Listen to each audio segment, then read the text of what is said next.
Godzilla's more fun. I'm going for a drive.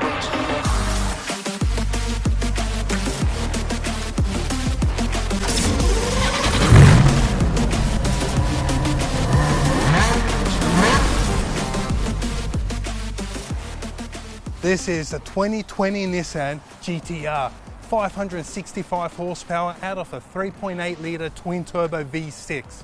Up front we have raised 20-inch wheels with 6 piston calipers on 15.3-inch rotors. At the rears we also have 4 piston calipers on 15-inch rotors. Right now for the 2020, as with the second revision model, we've got a revised spoiler and we've now got a handmade titanium exhaust and carbon fiber rear diffuser, all as stock standard. The Japanese say that this is Godzilla. It's now time to take Godzilla to the streets just to see how well he drives around California. Let's put him to the test.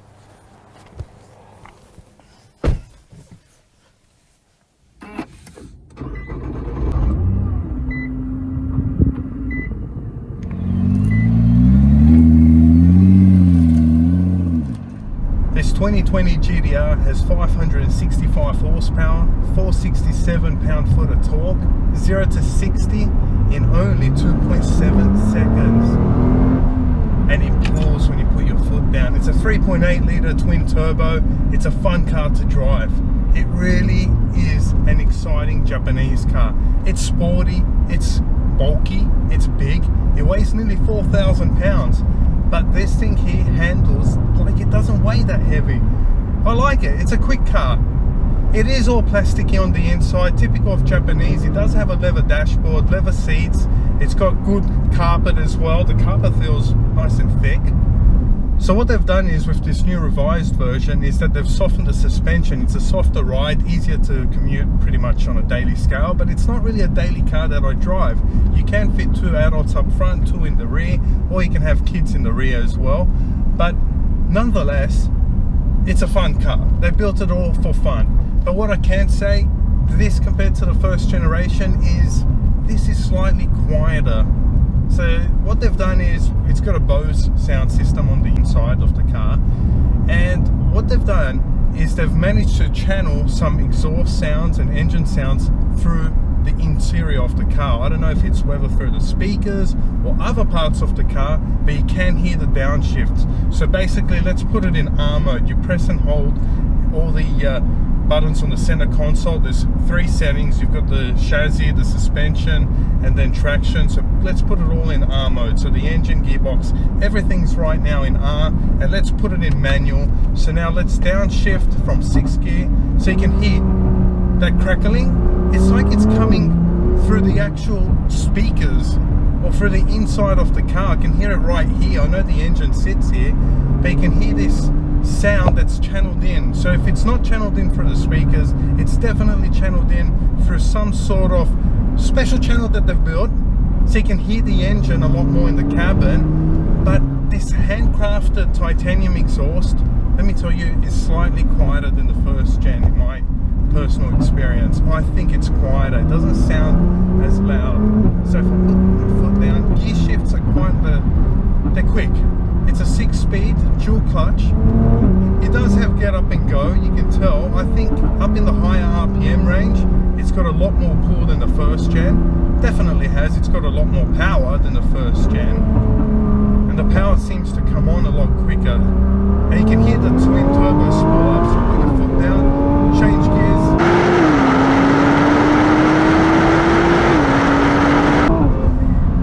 It's still a quick car. It is still the supercar killer that they talk about, but over 10 years now, and you could say it's diminishing because supercars are now a lot quicker again, but with a 0 to 60 in 2.7 seconds, this is pretty much on par with an Aventador, which is fun. And for the price that it is here in the US, $120,000 for this model here, it's unbelievable, because now what we have for 2020 is just the GTR, which is this, then the 50th anniversary and the track model and the NISMO. So this is now the entry point. There's no more Pure or anything like that. There is only these straight up models. Okay, drop a gear, pull your foot down. Yes, you can still feel that pull. And it hugs the road. What I like about it is that with the torque, being an all-wheel drive, it's got the Atessa system, so they've basically renewed that Atessa, they've revised it, made it better. Now, it can send 100% of the torque to the rear wheels and 50% up to the front wheels.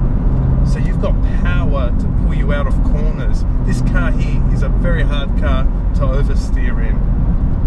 So it is pretty much well planted. You've got 285 tyres at the rear, 235s up front, good handling on Dunlops that are actually real sticky tyres.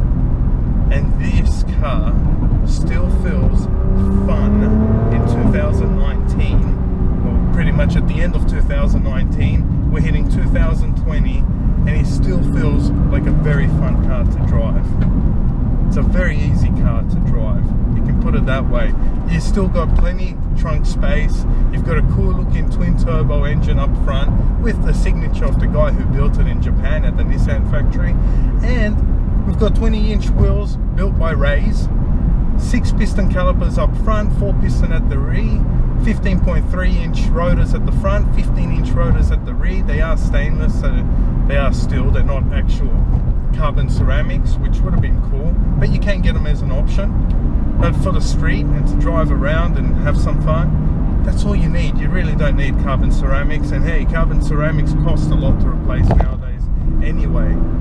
But being the GTR, I like the new revised front end, I like everything about it. It's a cool looking car, it still gets a lot of attention, people still love it and respect it, especially nowadays where its 50th anniversary is now 2019. Everybody loves these cars, everybody admires and adores them. Everywhere we take this thing, people turn around and look at it and love it. They always give us a thumbs up, and I know why.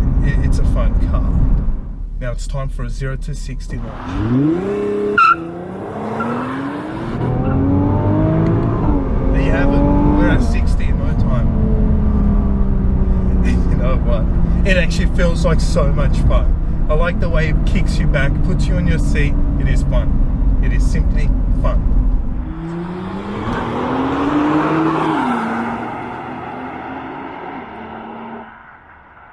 One thing that I don't like about this car is it has to be louder.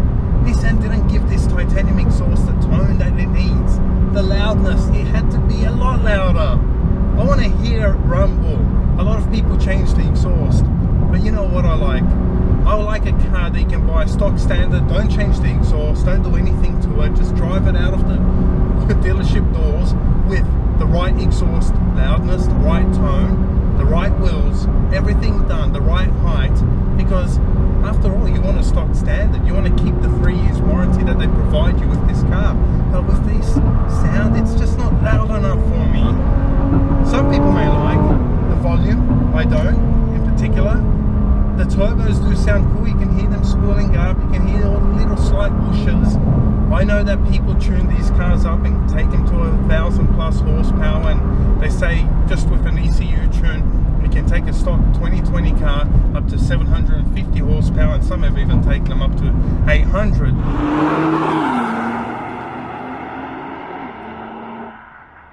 So after 10 years in production, it is still a supercar killer, although the supercars are now getting a lot quicker. It's still quick in a way. They've revised this, they've made it quick with the 565 horsepower, 0 to 60 in 2.7 seconds. It is pretty much Aventador speeds at a sports car pricing, and it is a Nissan GTR. It's built in Japan, so you know it's reliable, and you know that this 6-speed gearbox is rather cool. It's a dual clutch. It's even quicker than an Aventador's, which is a single clutch, but this changes gears in 0.15 seconds. That is nearly as quick as you blink your eyelids. Unbelievably quick. It is not as crisp or as quick as a PDK system found in the Porsche, but it is up there, it is quite close, and it's still as quick as a Formula 1 car, which is the gear changes. Put your foot down, and it still pulls. And let me tell you, this compared to a Gen 1, this has a lot more pulling power up in the higher RPM range, and I like the way it pulls on the power. It is very, very smooth. It is so quick for a Japanese car. I shouldn't be saying that so much, but it is. So we can't forget that this is actually a Japanese car. So it built this to outmuscle all its European rivals, you know, AMGs, Beamers, the M-Class. None of those cars are as quick as this. I can tell you that. I can pretty much guarantee you it is quicker than any Mercedes-Benz that you can buy. Because I don't know of any Mercedes-Benz that does 0 to 60 in only 2.7 seconds. So at the end of the day, this is a quick car. We on Supercar Advocates love cars that are fast like this.